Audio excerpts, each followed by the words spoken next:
Assalamualaikum warahmatullahi wabarakatuh.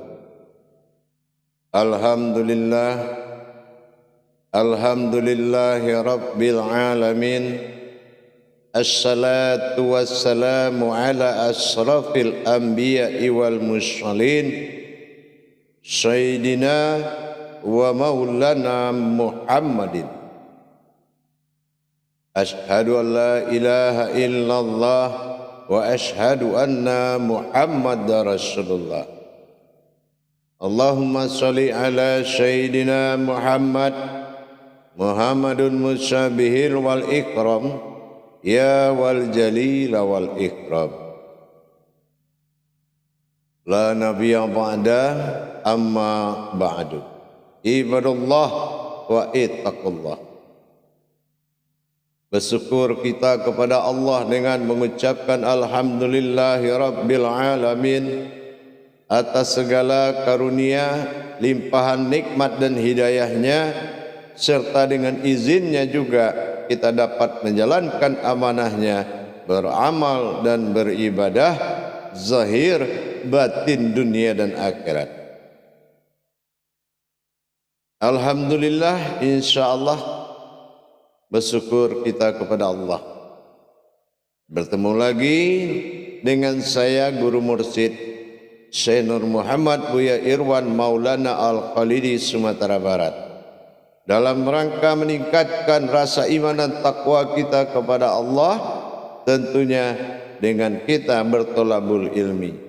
InsyaAllah dengan kita belajar, kita terlepas dari segala perbuatan syirik kepada Allah, karena dengan belajar adalah bimbingan yang dijalankan dan diamanahkan oleh Rasulullah sallallahu alaihi wasallam. InsyaAllah dalam waktu dan kesempatan pada saat ini, kita dalam YouTube Buya Pasaman Timur akan berbagi wawasan tentang sesuatu yang sangat menjadi dilema umat Islam. Yaitu apa? Yaitu gangguan terhadap sebuah nikmat rezeki. Ini adalah suatu fakta yang mana 90% rata-rata umat itu kalau dia ingat Allah pasti dia ingat rezeki. Tetapi dia tidak mau tahu apa itu rezeki. Bahkan setan pun juga telah ikut campur membuat seseorang beribadah melupakan kecintaannya kepada Allah dengan menyuruhnya berbuat ibadah untuk demi rezeki. Dan dalil-dalil lain, kalau hidupnya tenang, ibadahnya akan lancar. Dalil-dalil lain, ekonomi. Dalil lain, bahasa seolah-olah dia mencintai Allah dan dia menangis di atas sajadah berdoa. Kenapa? Bukan karena dia cinta kepada Allah, tapi karena dia memohon diturunkan rezeki. Kenapa? Karena Rasulullah tidak pernah menurunkan ilmu tentang rezeki, nikmat rezeki. Rasulullah itu tidak pernah dia menurunkan sebuah amalan untuk rezeki. Semua dia ajar. Rasulullah semua mengajarkan ilmu apa saja, kecuali ilmu rezeki. Kenapa? Karena rezeki bagi umat Islam adalah kunciannya. Apabila dia berhasil menghadap Allah di dalam ibadahnya, maka semua rezeki akan takluk kepada dia. Inilah yang dikatakan surat Al-Baqarah ayat 3. Allazina yu'minuna wa bil ghaib wa yuqimunas shalah wa mimma razaqnahum yunfiqun. Bagaimana kita meyakini hal yang gaib, wa yuqimunas shalah, yang ada di dalam salat. Apa yang ada gaib dalam salat? Yaitu hakikat Allah dan diri yang hakikat. Wa mimma razaqnahum, pertemuan itu adalah rezeki yang paling besar. Hayya 'alal falah, kata azan. Itulah kemenangan, itulah keberhasilan, kuncinya di situ.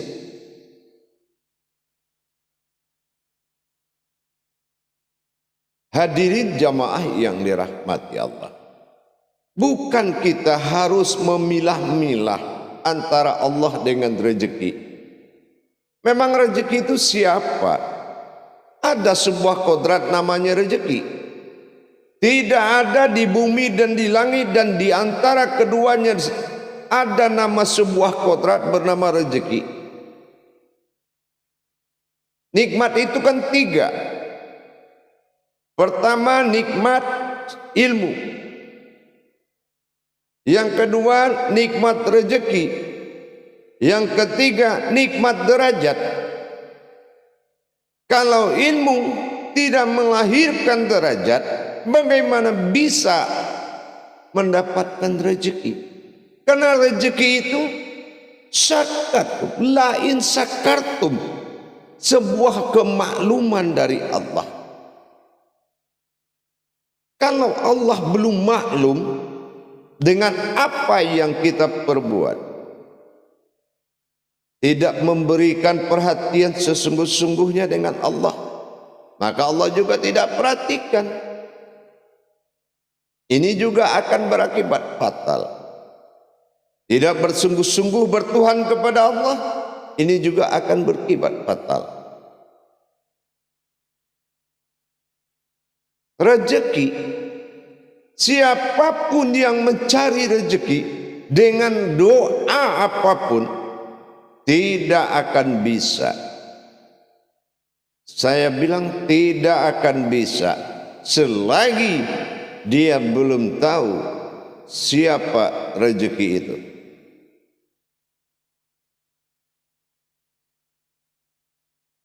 Hadirin jamaah yang dirahmati Allah, kita perhatikan surat Al-Baqarah ayat 268. Allah sangat mengkhawatirkan. Kenapa Allah tidak menurunkan pemahaman kepada umat dalam masalah tauhid Al-Quran dan hadisnya? Karena dikhawatirkan manusia itu beribadah karena ditakut-takuti oleh setan. Khawatir hidup akan susah, ketakutan semakin tinggi. Akhirnya ingat Allah, ingat rezeki. Enggak ingat rezeki, enggak ingat Allah. Begitu dapat rezeki, lupa Allah. Kenapa? Padahal satu umat Islam Allah janjikan nikmat rezeki kepadanya satu kali lebaran umat muslim. Itu untuk satu orang. Berapa biaya umat muslim itu kalau lebaran? Dikumpulkan pendapatan hasil umat Islam, berapa biaya lebaran seluruh itu baru rezeki satu orang. Ini dibalik, jangankan rezeki umat Islam, malah dia rezeki untuk satu orang saja tidak bisa, apalagi mendapatkan nikmat satu umat Islam. Kenapa? Selagi kita belum tahu rahasia hakikat nikmat rezeki yang sebenarnya. Rezeki itu bukan uang. Rezeki itu bukan berupa benda. itu maujudnya, mulai dari sehat sampai meninggal sampai kaya itu rezeki. Tapi apakah kita tahu makom rezeki itu?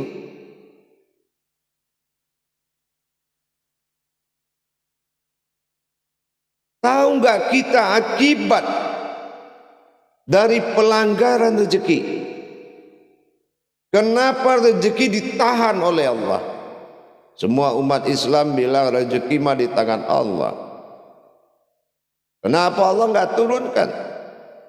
Kita tanya umat Islam, kaum kita, saudara kita, Tuhanmu kamu, apakah Allah itu Tuhanmu? Oh iya. Yakin nggak kamu apa yang di langit dan di bumi Allah punya? Iya. Dan Allah itu yakin Tuhanmu? Iya.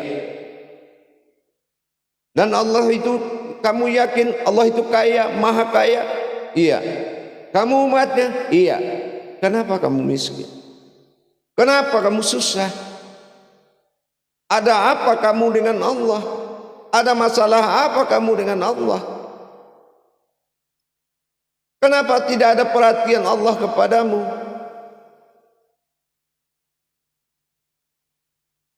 Pernah nggak kita berpikir seperti itu? Bahkan rezeki sekarang sudah menjadi usoli. Ya, sudah menjadi usoli. Arti menjadi usoli apa? Kalau nggak karena susah hidup tidak pernah ngaji. Kalau tidak susah hidup nggak pernah sholat malam. Bahkan dia tidak tahu seberat-beratnya azab adalah azab nikmat rezeki. Makanya Allah tahan. Yang dikhawatirkan, kamu tidak mengerti tentang rezeki itu. Siapa rezeki itu? Kamu bilang rezeki itu berserakan di mana-mana. Tidak. Kamu seumur-umur tidak akan tahu rezeki itu di mana. Tapi rezeki itu tahu kamu di mana. Dimanapun kamu berada, rezeki itu tahu. Mau di mana saja. Tapi kenapa tidak ada pertemuan? Karena kembali kepada tadi, dia tidak tahu rezeki itu apa. Yang dia tahu warungnya ramai, usahanya lancar, proyeknya lancar. Belum dia tahu rezeki, tapi pembuangannya dia sudah tahu. Bayangkan, bagaimana bisa? Coba kalau Allah serahkan rezeki itu ke satu malaikat aja, udah porak-poranda hidup umat Islam ini. Tapi dia tahan.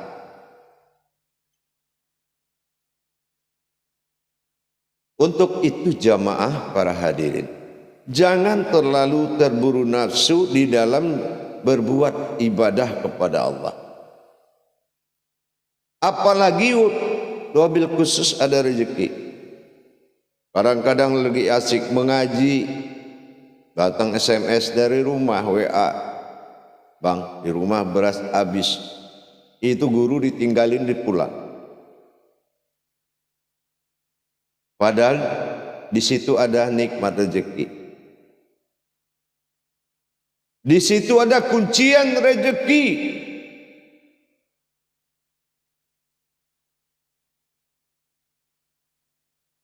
Maka itu jamaah, kita harus tahu tentang kodrat-kodrat rezeki itu. Hukum-hukum rezeki, rahasia-rahasia rezeki. Rezeki itu para jemaah hadirin, kodratnya ada 3. Pertama disebut Ar-Razzaq, yang kedua Ar-Razik, yang ketiga Ar-Razzuq. Razzaq yang memberi, Razik yang menerima, Razzuq yang diberi. Yang memberi, yang menerima, yang diberi. Ini kita sudah punya enggak pengalaman di situ? Dan di mana sumbernya? Rezeki itu berupa apa? Siapa rezeki itu? Rezeki itu adalah Allah, Al-Razzaq. Allah Ar-Razzaq. Kita memanggil Allah dengan asma Ar-Razzaq, ya Razzaq. Tapi kalau kita pindahkan ke asma lain, dia akan menimbulkan gejolak yang lain. Ya Allah, tolonglah aku. Tapi tidak, ya Allah, ya Razzaq. Apa wujudnya rezeki itu? Yaitu sebuah nikmat zatnya Allah yang bernama Razzaq. Sebuah hayatnya Allah bernama Razik. Dan itu dia berupa sebuah kodrat, yaitu sebuah kodrat zat. Dan Allah ingin dipanggil dengan nama sesuai dengan doa dan kodratnya. Ya Razzaq. Dia dikirkan ya Razzaq, tapi dia tidak menuju Allah. Dan dia tidak tahu mana Razzaq. Aftarnya Allah pada alam ini yang mengunci semuanya. Dan mana Razik, hayatnya Allah yang menyimpan rezeki. Dan mana Razzaq, bentuk wujudnya.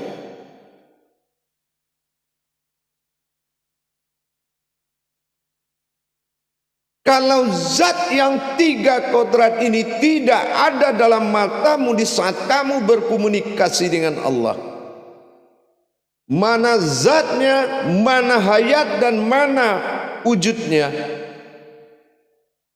maka tidak akan pernah disentuh oleh yang namanya rezeki.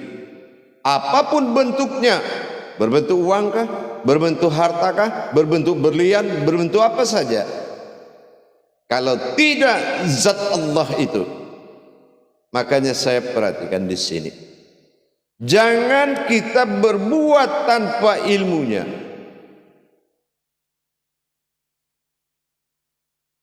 Boleh kita berdoa, tapi jangan kita berdoa yang kita tidak tahu kodrat doa itu seperti apa.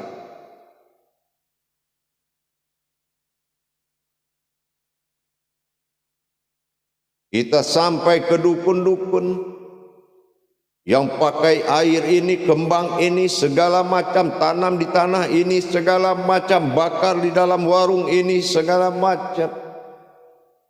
Subhanallah. Tenggelamnya umat Islam dalam masa kejahilan adalah dengan dia mendirikan suatu kodrat rezeki tanpa Allah. Nah, itu contohnya dia. Amalkan isim, pakai isim ini, amalkan ayat ini, amalkan ayat ini. Allah itu kamu apain? Bukankah Razzaq itu namanya dia? Tapi kalau kamu panggil ya Allah, berilah aku rezeki, kalaulah kamu Allah bisa mendengar suaramu, mungkin semua sudah dia katakan kaya.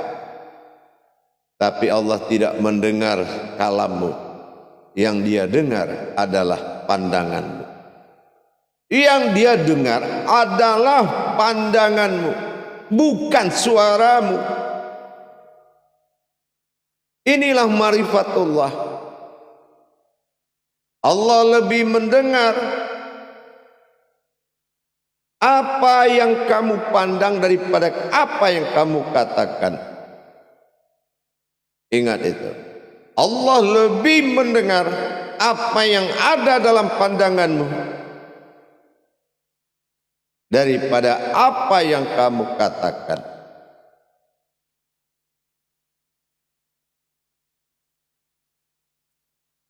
Untuk itu jamaah sekalian, kita harus tahu sirnya Ar-Razzaq itu.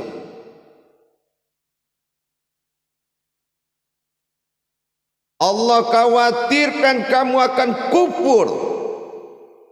Allah uji kamu dengan nikmat kecil, tapi kamu katakan apa dengan kufur nikmat? Ini kan usaha saya, wajarlah saya dapat untung besar. Nah ini dia, keterlibatan kula min indallah itu kurang. Kamu tidak pernah mengatakan semua kejadian datang dari Allah, tapi kamu sudah hidup sendiri. Allah kamu jadikan dewa, yang mana kamu dikala susah kamu meminta kepadanya. Allah bukan dewa. Allah suka orang yang meminta kepadanya, tapi Allah tidak suka orang yang hanya bisanya meminta tanpa dia bisa menyembah. Ia anak budu wa ia kanasta'in. Kalau mau sembah aku dulu baru meminta. Tidak akan pernah ayat itu terbalik sampai hari kiamat. Ya kanasta'in baru ia kanak budu, nggak bisa itu. Orang yang tidak mengenal Allah dan tidak bisa menyembah Allah, dia tidak akan bisa berdoa. Nasta'in. Maka dikhawatirkan dengan cerobohmu dapat rezeki di luar, mau bawa pulang, pikiran itu langsung berubah 100 derajat. Kenapa? Rezeki itu ada hodamnya, angka itu ada hodamnya.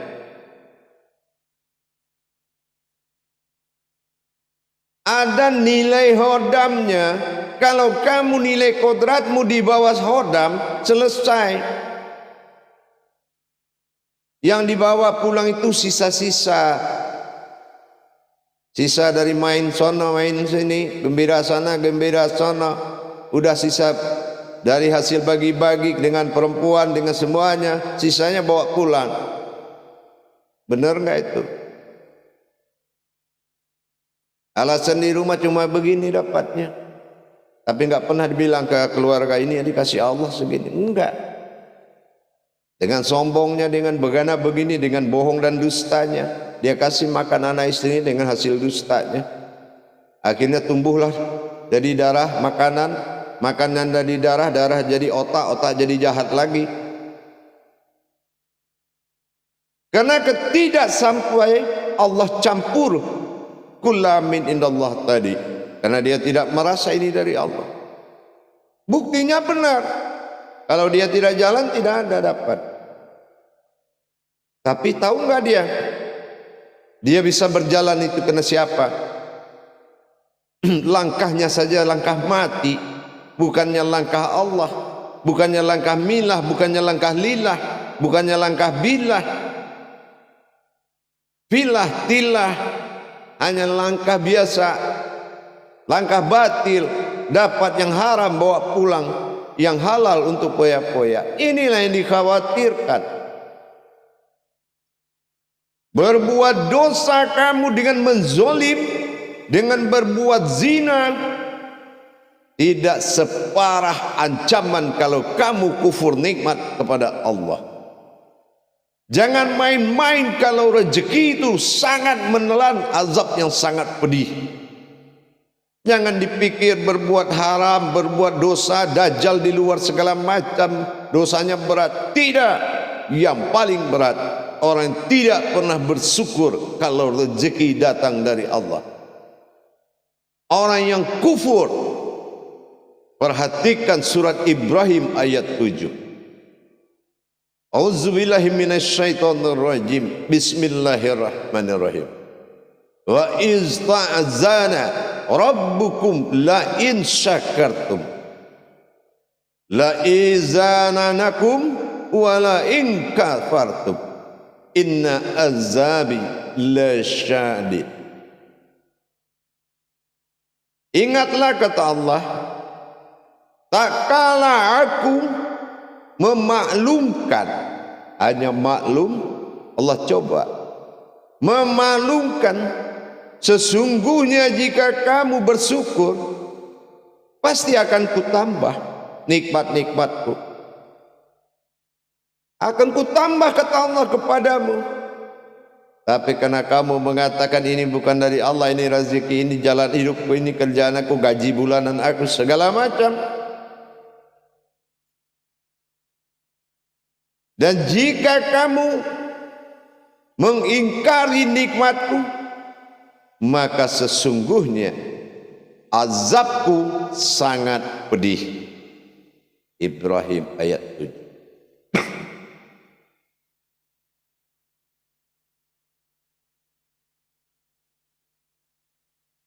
Jamaah yang dirahmati Allah. Jadi kita harus betul-betul mengenal kodrat daripada 3 perkara tadi. Arazaknya, araziknya, arazuknya. Batin Allah, zatnya Allah, dan nurnya Allah. Hayat yang 3 ini pada sifat arazak. Harus kita tahu sumber datangnya, barulah harta. Dia rezeki, barulah harta itu datang. Tapi kalau batin harta, zat harta, nur harta tidak hayat dalam dirimu, tidak pernah kamu disentuhnya, maka jangan kamu harap doamu akan sampai kepada Allah. Karenanya semua, bukannya manusia aja yang berbatin zat dan nurnya Allah, tapi semua asma Allah memiliki kodrat tersebut.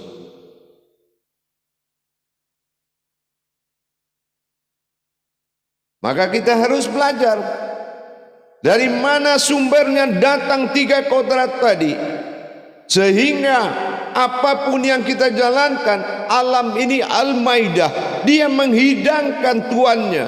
Tapi jangan coba kamu hidup di bawah kodrat alam.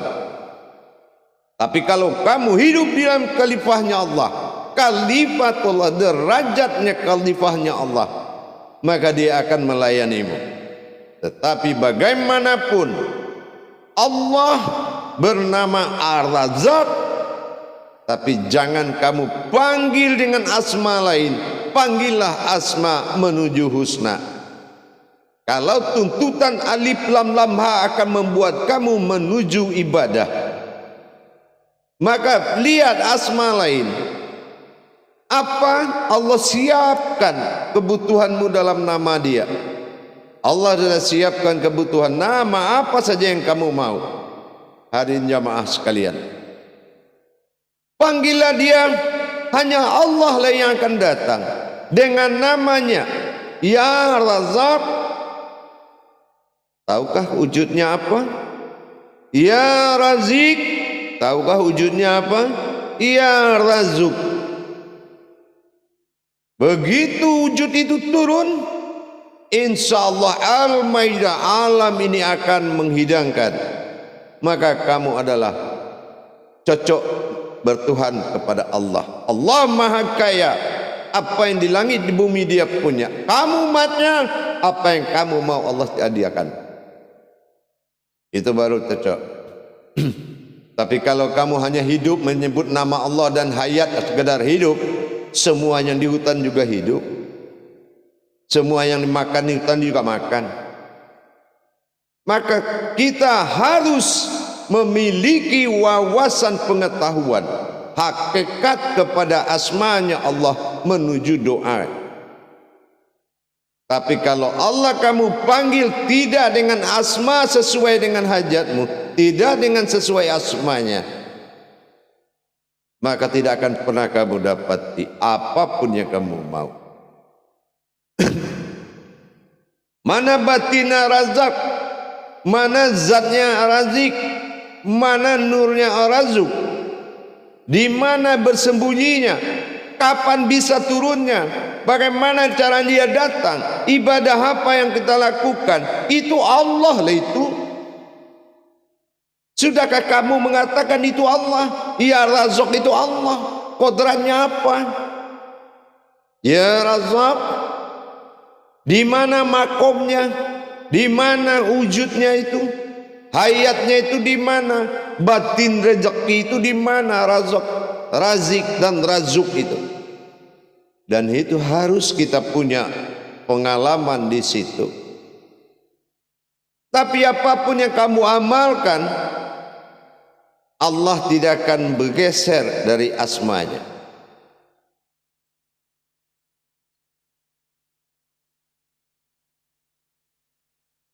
Jamaah yang dirahmati Allah, istighfar kita. Jangan membuat alasan apapun, hadirin hadirat kaum muslimin dan muslimat, kalau tidak lillahi ta'ala, tidak ta'ala semua asma itu, hanya niatmu yang keluar dari asmaul husna. Jangan sia-siakan usiamu, menghabiskan usiamu dengan sia-sia. Kenapa? Kamu tidak memiliki hakikat apapun kalau berhadapan dengan Allah. Maka belajarlah dan perdalamlah ilmu pengetahuan. Wawasan yang saya sampaikan itu, kenapa kita tidak kupas tuntas? Karena kita harus meningkatkan keimanan kita terlebih dahulu. Yang penting kita sudah memberi paham bahwasanya yang kamu pikirkan rezeki itu berdiri sendiri, tidak akan ada. Rezeki itu adalah Tuhanmu. Ar-Razzaq, ingat, berurusan dengan Tuhan melalui hakikat yang nyata. Insya Allah kita akan sambung lagi di pengajian berikutnya. Belajarlah, belajarlah dan belajar. Insya Allah bagi para jamaah dan hadirin dimanapun berada yang ingin belajar memahami hakikat bagaimana mendapatkan ibadah kepada Allah, karena rezeki itu juga ibadah.